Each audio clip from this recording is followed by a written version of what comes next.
Hey, what's up YouTube? Today I'm going to take my dual 212 Predator go-kart, that's a lot to say, out and rip around on it. Last time I took it out, one of my springs broke inside my clutch in the CVT system, and the clutch on one engine was staying engaged. Well, I wanted to buy different springs for the clutches anyways to get the clutch engagement RPM higher, basically your stall speed. And I think stock, they say they stall around 2200 RPMs. Once I put these springs in, it will bring the engagement up to 3100 RPMs and should fix my clutch. So today I'm going to go out there, tear it apart. We're going to put these springs in, and I'm actually going to take this thing out and get some pretty good footage of me riding it and see how fast it really is. These are my sets of springs that I got for the CVTs for the drive clutch. They even have a nice little chart on them to tell you what stall speed they're going to be. We're going to take these covers off real quick so we can get to them.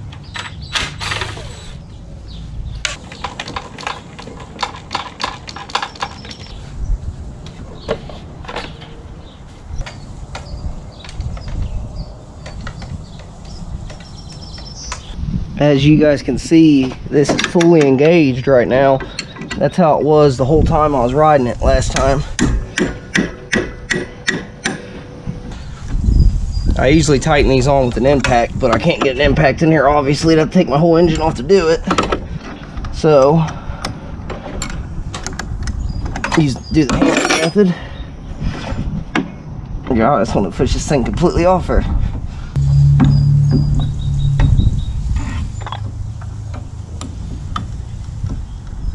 I actually, on these cheap Chinese torque converters, I actually had to take the brass bushings that came on them off. It would make it creep and not want to idle. It'd try to roll while it was idling, so I took in brass bushings off both of them. At first they worked good without the brass, or with the brass bushings, and then they didn't. So at first they worked good with the brass bushings. After I rode it for a while, I had to take them off, get it to work right. Now my weights don't seem messed up or anything. Pull our springs out. What I have here is the chart that comes with these springs. I have the white springs. You can actually get two up above it, and I got the stock weights.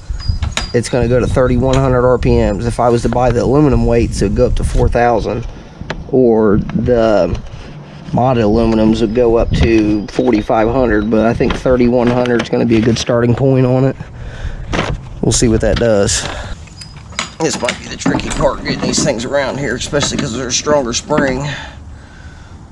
Maybe not.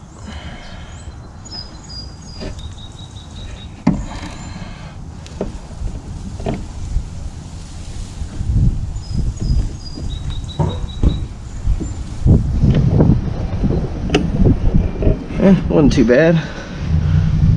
Hopefully, since they're a little stronger spring, they won't break and they'll stay on there. I'm going to offset these points.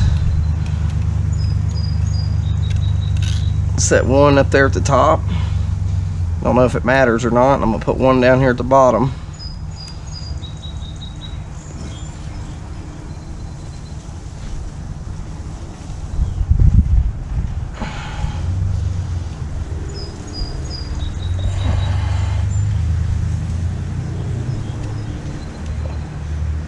I'm actually going to twist them a certain way too, where they don't want to come off there.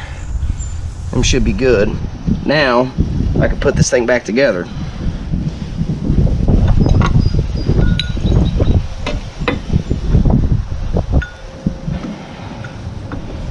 First, have your belt on, then that piece goes on there. You'll feel it hit the keyway. Then this piece goes on there.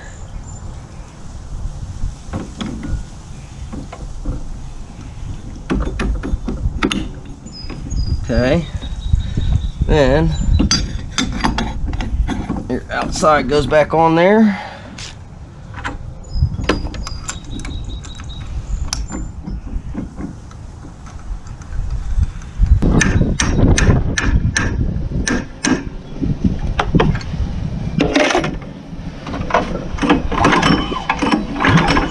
no pull. Now, pop our cover back on there real quick while we're on this side.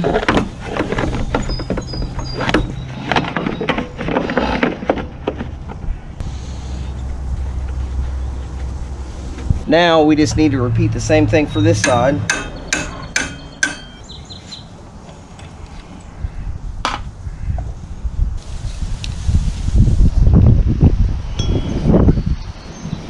Hope the old spring popped off there.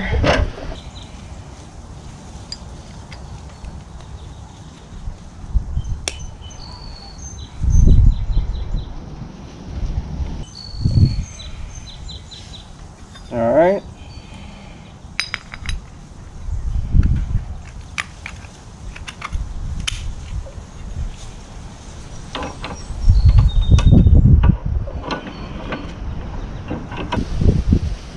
I'm actually going to tighten this side with an impact because I can get to it. The other side I couldn't.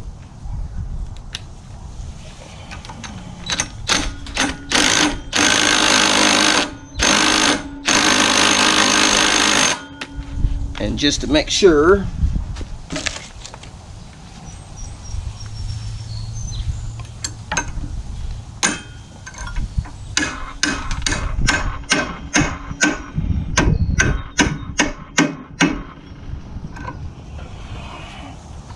pop our cover back on.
made this video about 6 months ago, and I was waiting to get some more footage of it, not just first person, someone actually recorded me. I was going to take it out somewhere. I never got to do that. I don't have a driver's license right now, so it's kind of hard to take my toys places to ride them. I've done enough riding on the street. I don't want to get stuff taken away. And I've actually got the go-kart tore apart right now. I got one of my engines sitting on my small engine dyno. I borrowed it from my four-wheeler. One of these days I'm actually going to get it all put back together and take it out somewhere in a parking lot or somewhere I can really ride it. We're going to do like a top speed test and see how fast it goes. I had my phone in my pocket one time and I put the speedometer app on, and when I got home I looked and it said my max speed was 63 and I didn't have it topped out. I was at about 7,200 RPMs and I was doing 63. It still had more in it. It was still pulling. The wheels were, I got a bent wheel on the back from where I hit a curb, and it's alright up to about there, but once it starts getting there, that thing starts shaking bad. I really didn't want to take it any faster. I need to put a nicer set of wheels all the way around it that are balanced and got good bearings, and I don't have to worry about it. But anyways, I appreciate you guys watching. Don't forget to check out my mini Jeep, all my other toys I've made. I got a riding video of the four-wheeler coming out soon. It wasn't too great. We're going to change some things up on it that I didn't like. So stay tuned to my channel. Like, subscribe, share with your friends, all that good stuff. Get this out there. The more I grow, the cooler stuff that I'm going to do. I appreciate you guys watching. Have a good day.